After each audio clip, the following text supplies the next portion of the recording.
যে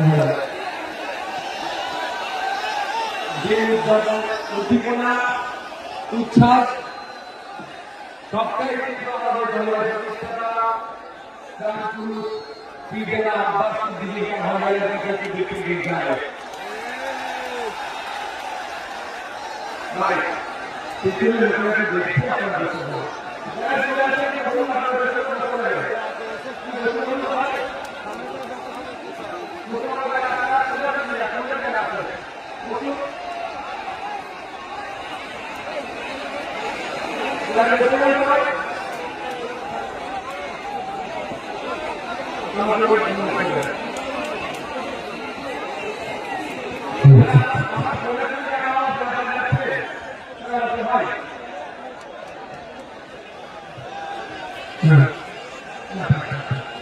পূরণ হবে, বেকারত্ব দূরে সরানো হবে, যে সমাজ ব্যবস্থায় আইনের বিচার হবে, তামান্নার বিচার হবে, বৃহত্তমার বিচার হবে, যে সমাজ ব্যবস্থায় নারীরা তার অধিকার পাবে, যে সমাজ ব্যবস্থায় কৃষক তার উৎপাদিত ফসলের দাম পাবে, যে সমাজ ব্যবস্থায় আমি আপনি মেহনত করছি, আমার আপনার শ্রমের মূল্যায়ন হচ্ছে না, এই শ্রমের মূল্যায়ন হবে মিনিমাম ওয়েজেসটা আমরা বাড়াবার ব্যবস্থা করব।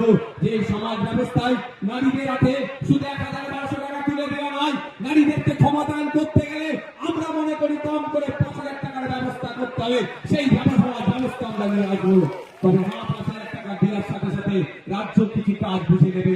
এই সুস্থ সমাজ ব্যবস্থা আনবো যেখানে বর্ণগত, জাতিগত, ধর্মগত, নারী পুরুষের কোনো ভেদাভেদ থাকবে না, যেখানে সবাই আমরা মানুষ, আমাদের সামাজিক পরিচয় আমরা সেটা নিয়ে মাথা তুলে বেঁচে থাকবো।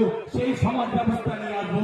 বাংলার মানুষ যদি 2026 বিধানসভা নির্বাচনে আমাদেরকে সুযোগ দেয়, তবে আপনাদের উপস্থিতি প্রমাণ করে দিচ্ছে যে বাংলার গলিতে গলিতে ইন্ডিয়ান সেকুলার ফ্রন্টের যে জয়টা হবে সেটা আপনাদের উপস্থিতি আছে কিন্তু প্রমাণ করে দিচ্ছে।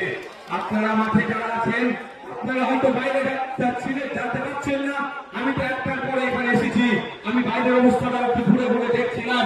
আপনারা এখানে যেরকম মানুষ আছে এর একটু বেশি মানুষ বাইরে শুধু ঘুরছে, তাই দেখাচ্ছে না বলে আপনাদের ঘোষণা অনুযায়ী আমি গত বছর ঘোষণা দিয়েছিলাম, আমরা বলেছিলাম আমরা চেষ্টা করবো কলকাতায় ক্রিকেটে তোলা, কিন্তু আমরা